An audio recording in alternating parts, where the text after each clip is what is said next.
I'm Cithryth, and you're watching episode 45 of my LOTRO Lore Master Let's Play. You might notice that this is not the North Downs. This is my new kin house that I have. 9 Chestnut Street, home of the Horse Lord's Tavern. I'm in the Foxland neighborhood of the Bree-land homesteads on the Windfola server, if you feel like stopping by. I've had some people stop by and say hello.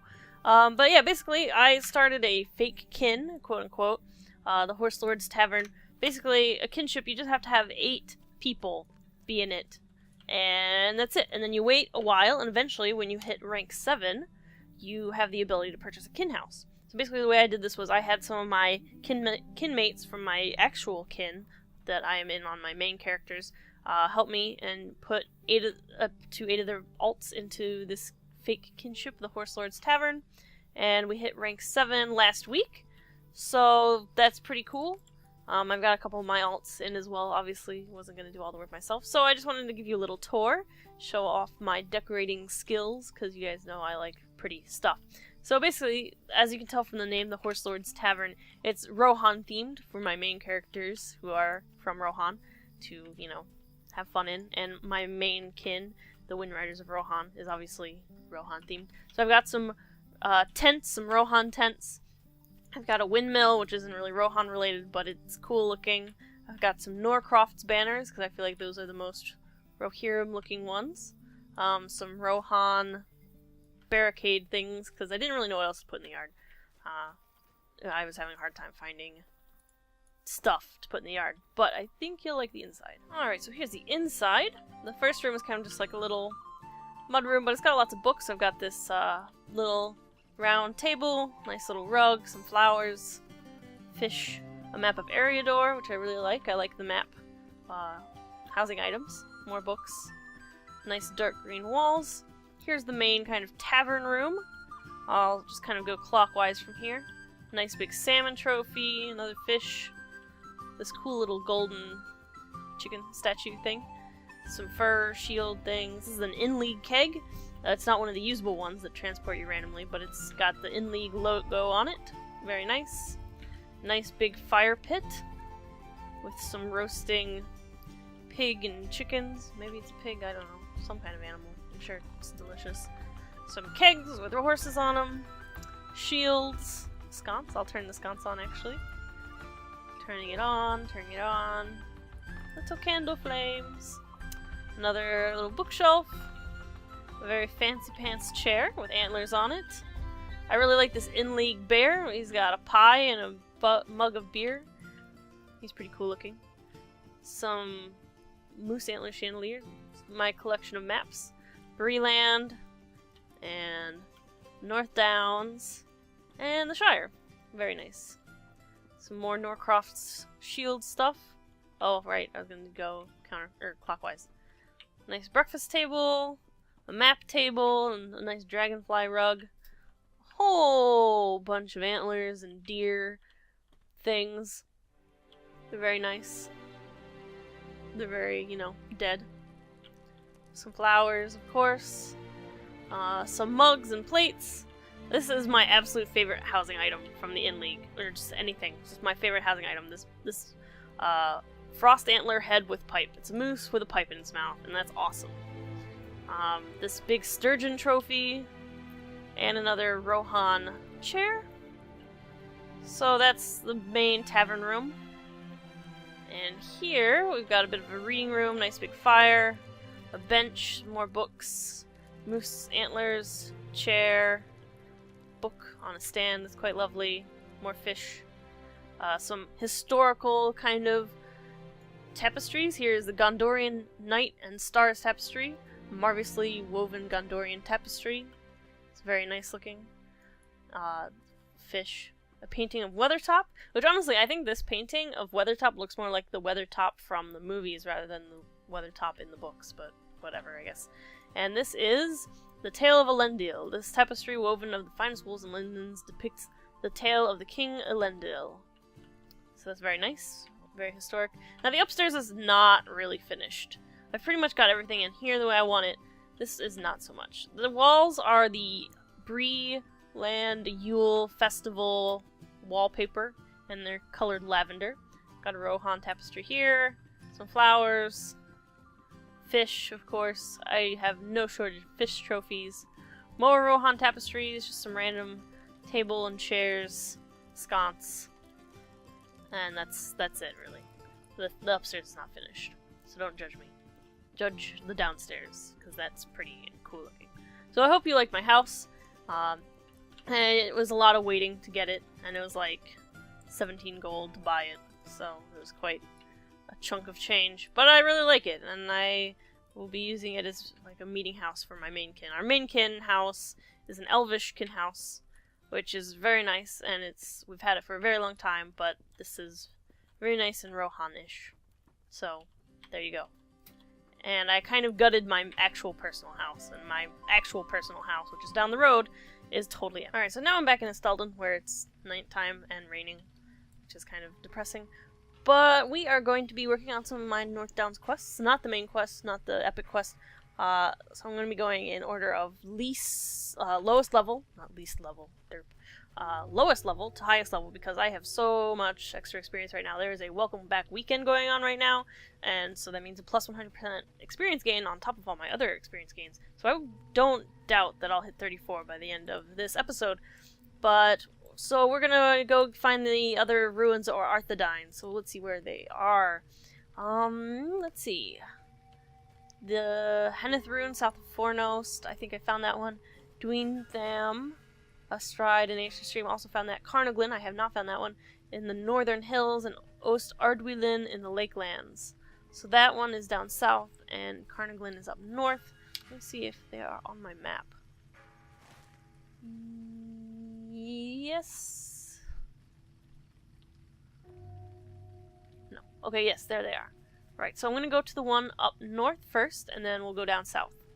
It kind of lines up because I have to go to those places anyways for the epic quest, so it'll be nice to get the stable locations. Oh yes, and I just got the Steed of the Lore Master. I'll show you real quick. It is 1,995 turbine points. I've been saving up for it. Each class has a different steed, and when you purchase the steed, you get the components to decorate your war steed in a similar fashion. I don't like all of the class steeds, but I do like this one, although I feel like the color of the steed could be more interesting. Some of the earlier designs, like the hunter steed and such, are a bit more interesting, but I really like the books and maps and scrolls and quills and such all over the Lore Master steed. And so, yeah, I was just really excited to finally get that horse, so I wanted to show that to you guys.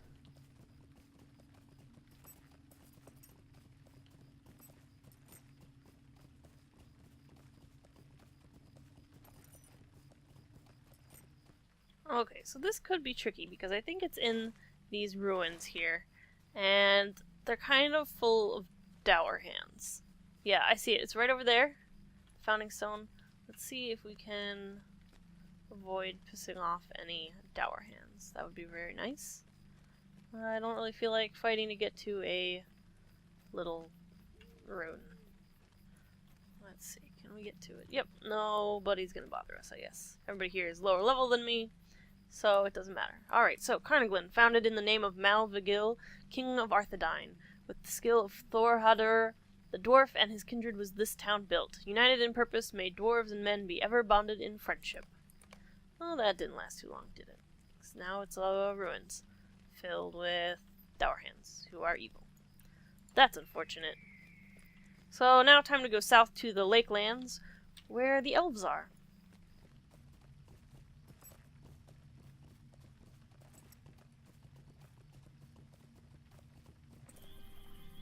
Okay, now this one's gonna be tricky. I am gonna have to kill things to get to this one, I think.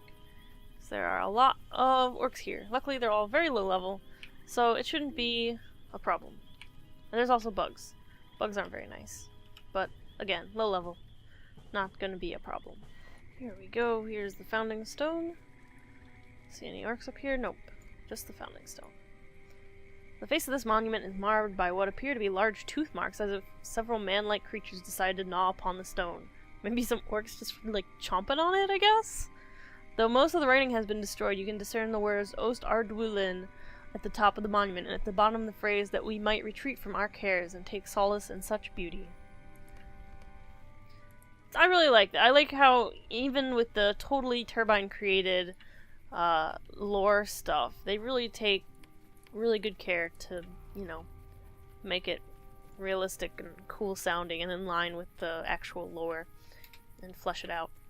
So big props to Made of Lions, who's the main epic story creator and lore monkey, I suppose he calls himself.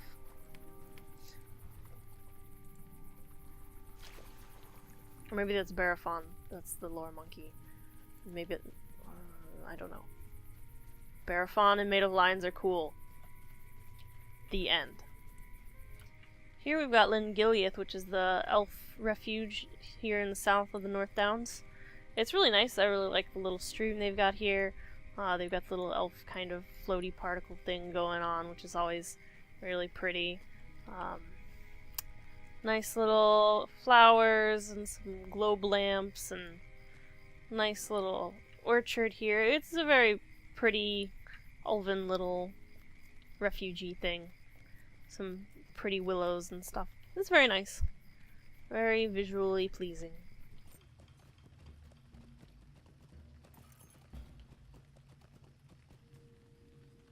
Alright, so finished that quest, got a bit of XP, almost level 34, but not quite. I got a ring with it that I'm going to replace my Tarnished Ring of the Fox with, because as it was pointed out to me in one of the recent episodes, my rings suck, and I should have noticed that sooner, basically. Yeah, because it did. Anyways, so now I've got a new ring, and I've got a bit more morale, so that's good.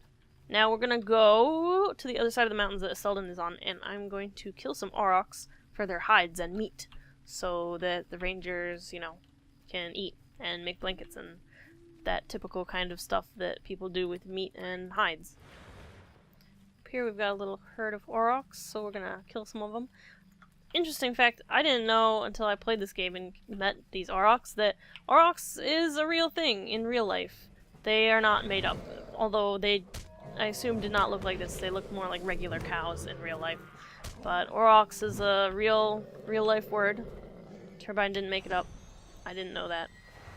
But it's pretty cool.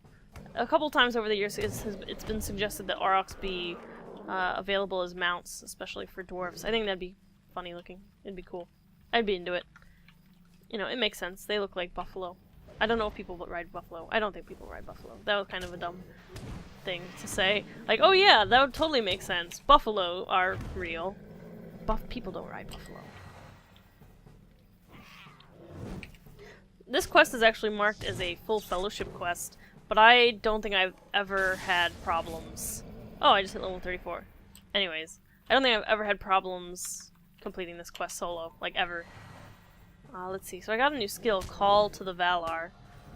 What is it? You can call upon the wisdom of the Valar, recovering some of your skills and providing a temporary immunity to induction setback from damage. That's cool. Pretty specific, but I'm sure I'll get a chance to use it at some point. Maybe when I was stunned like just then, but whatever.